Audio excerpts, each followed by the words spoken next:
partido não pode se transformar num partido pragmático, senão a gente perde o objetivo maior, perde o nosso objetivo revolucionário.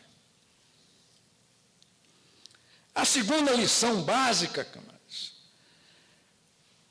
é sobre o desenvolvimento teórico. Sem esse desenvolvimento teórico, ideológico, baseado, sobretudo, na ciência social mais avançada, porque o marxismo vara séculos. Quem diz isso não é só os comunistas, vara século. Ou seja, o prestígio do marxismo como ciência social mais avançada varou o século XX e continua com um prestígio maior ainda no século XXI. Portanto, essa é a nossa base teórica fundamental. Tudo isso são condições essenciais nessa base teórica definida para que a gente possa achegar a uma política justa e coerente de um programa de prática e alcance revolucionário. Portanto, no centro da compreensão teórica nossa existe o marxismo. Recentemente, contando um caso para vocês, o presidente nacional do PT, falando para uma turma de pré-candidatos, ele disse que esteve no nosso ato político e cultural no Rio de Janeiro. E, pelo que ele viu, ele está diante, no Brasil, de duas escolas. A escola do Partido Comunista do Brasil e a escola do PT. Qual é a diferença básica para não entrar nos prolegômenos das coisas? Ele dizia, as duas escolas é o seguinte, o PCdoB tem uma ideologia e nós temos várias ideologias. Na realidade, isso não é um partido, é uma federação, é uma frente. Por isso mesmo, camaradas, que nós temos uma ideologia, porque a nossa base teórica é o marxismo, que vem dessa corrente histórica que é o marxismo-leninismo do século XX e que nós temos que desenvolver no século XXI. Por isso mesmo, camaradas, a Revolução Russa, como exemplo no século XX, dessa corrente que é o marxismo-leninismo, deixou um extraordinário legado para os trabalhadores e a humanidade. Nós, evidentemente, tiramos as lições dessa experiência. Ou seja, nós não somos daquele que condena in limine a experiência da Revolução Socialista na Rússia.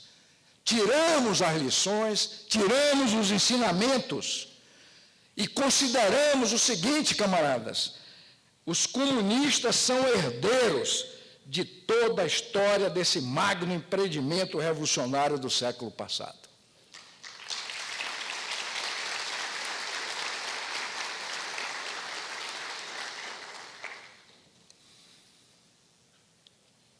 Porém, camaradas, o colapso e o desmantelamento da União Soviética e dissolução do antigo bloco socialista exige para nós, para os comunistas, essa tarefa primordial de defender e demonstrar que o socialismo é viável e uma necessidade histórica. Para isso, camaradas, resumidamente, é preciso aprender com as lições do século passado. Aprender com essas lições. Como eu disse, é um magno empreendimento, as lições são muitas e são fundamentais, mas ao mesmo tempo que a gente aprende com o século passado, com essa experiência riquíssima, nós temos que responder aos novos fenômenos do atual período histórico.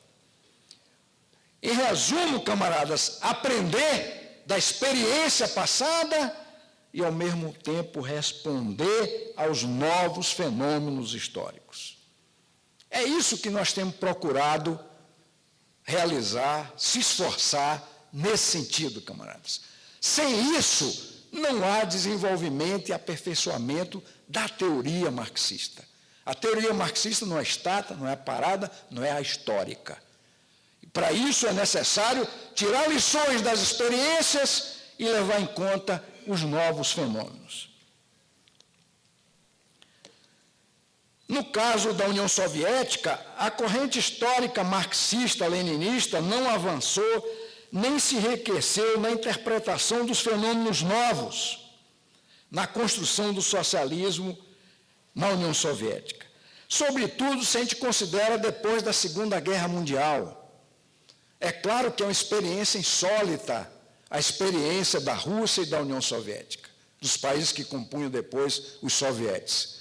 Como dizia Lenin, pela particularidade, pela singularidade histórica, e que eu não vou aqui desenvolver, as respostas tinham que ser abruptas em curto período. Se poderia entender até mesmo as saídas no terreno político e econômico, mas depois da Segunda Guerra, se manter aquela mesma linha no terreno político e econômico, camaradas, é uma prova de que a teoria marxista-leninista não avançou, não se enriqueceu. As exigências crescentes se impunham para o desenvolvimento do socialismo, sobretudo no terreno econômico e político. Superar aquela visão no terreno econômico de uma planificação ultracentralizada e no terreno político da fusão do partido com o governo, com o Estado, o dirigismo no movimento de massas. Então, tudo isso, camaradas, é importante levar em conta que não se abriu o caminho para novas etapas da edificação socialista. O marxismo-leninismo transformou-se em doutrina do Estado. Por isso que as questões novas suscitadas, camaradas, não se buscou saídas novas, como também o movimento comunista mundial foi orientado na mesma linha. E isso influiu no movimento comunista, como eu já referi. Se impunha aos partidos comunistas um modelo único de socialismo. Por isso que a experiência nossa de todo esse período é que não existe modelo único de socialismo, nem modelo único de revolução, nem modelo único de partido comunista. Essa é uma lição fundamental, camaradas. Leva-se em conta os princípios básicos da nova sociedade, mas a forma, o modo, a condução que tudo isso vai ter varia de realidade de país para realidade de país. Por isso mesmo, camaradas, esses modelos únicos levavam à dogmatização, ao fixismo e dificultavam exatamente a busca de caminhos próprios. É claro que essa evolução levou à situação que culminou com o fim da União Soviética. Ou seja, isso criou uma realidade, engendrou uma realidade que nós discutimos isso em nosso partido desde o 8º Congresso, de crise na teoria e na prática socialista. Ou seja, para superar isso, é necessário, portanto, a exigência do desenvolvimento do marxismo no século atual, como eu me referi, procurando exatamente responder a esta exigência, atualizando a teoria revolucionária, no esforço, por conseguinte, de renovação da linha básica. Então, esse é o esforço que nós temos que fazer, que essa teoria ela tem que se desenvolver, ela tem que se enriquecer, levando em conta o novo tempo, os novos fenômenos, como eu me referi. Por isso, camaradas, atualizar a teoria e renovar a linha básica é fundamental para superar esse período de crise na teoria e na prática do socialismo.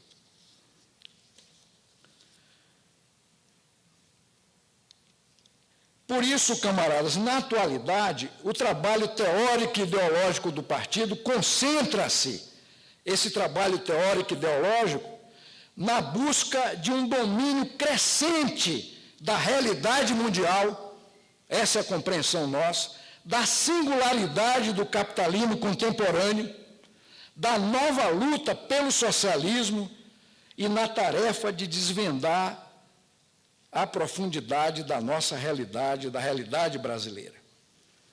Por isso que a condução do trabalho teórico e ideológico leva em conta essas realidades para que a gente possa avançar, camaradas, no pensamento revolucionário, nas formas e na política do nosso país.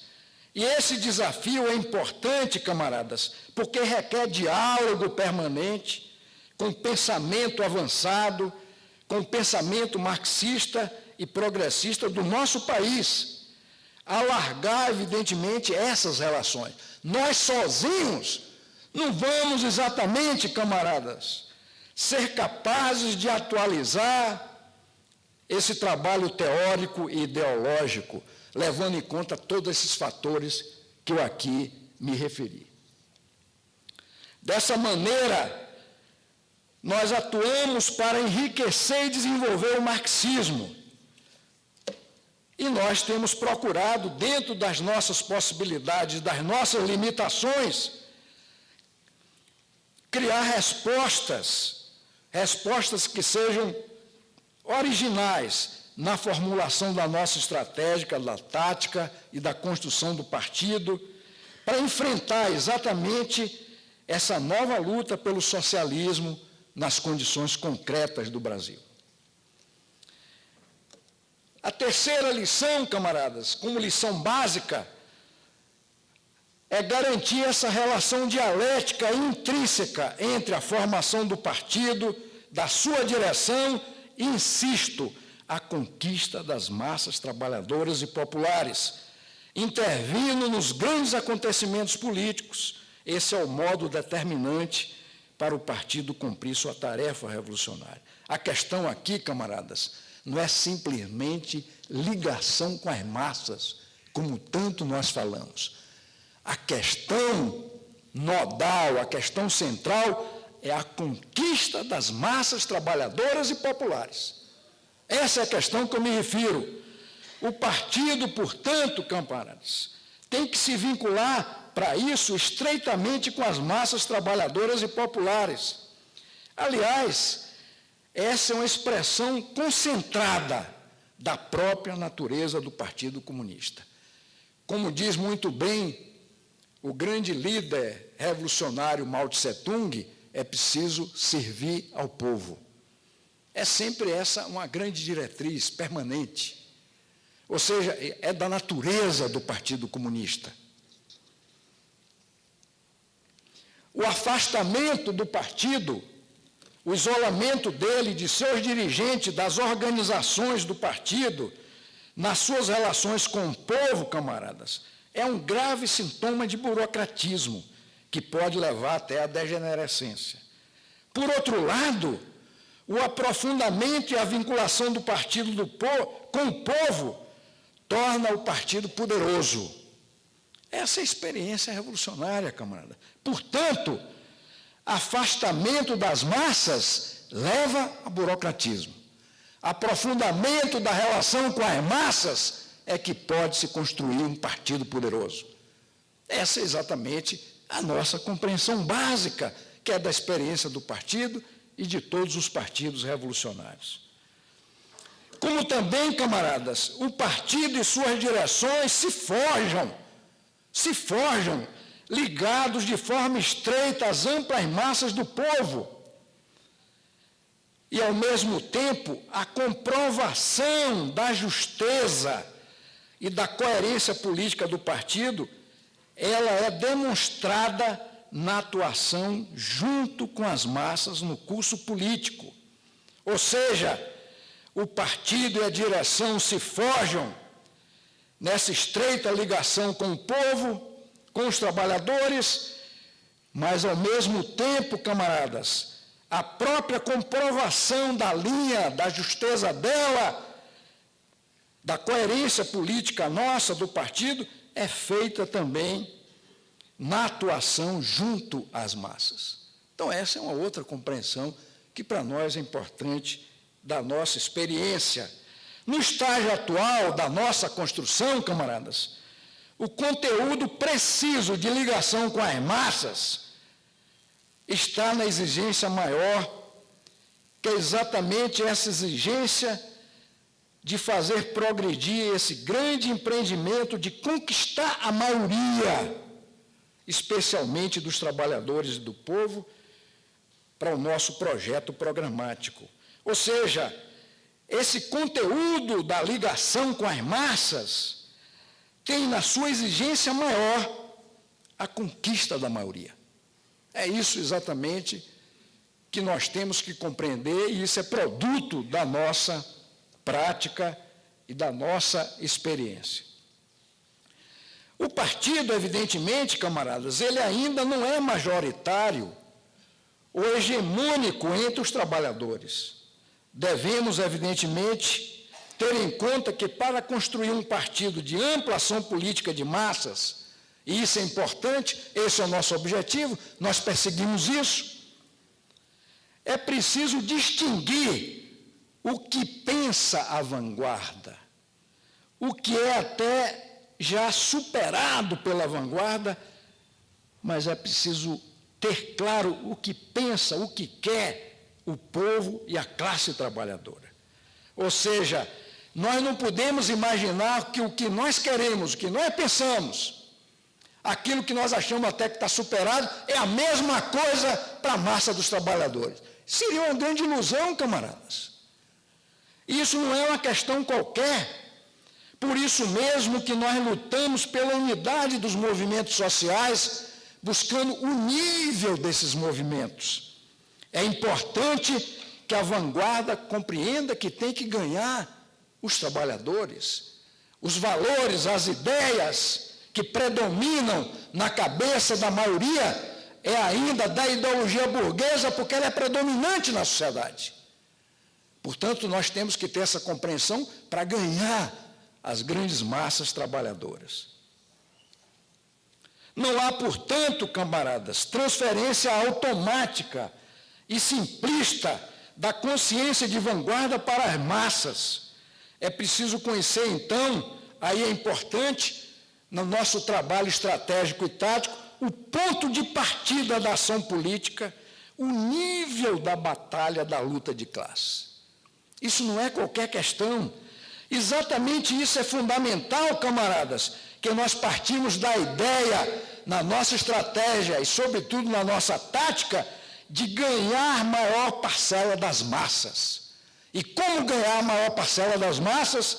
Partindo dessa compreensão do nível da batalha da luta de massas. É no ardor, camaradas, da prática e do impacto dos acontecimentos políticos momentosos que os trabalhadores e o povo assimilam a necessidade da via revolucionária. É aí, por isso que assimilar, camaradas, essa necessidade, a compreensão da revolução, ela não se faz simplesmente na base de cursos, que é fundamental, que é muito importante,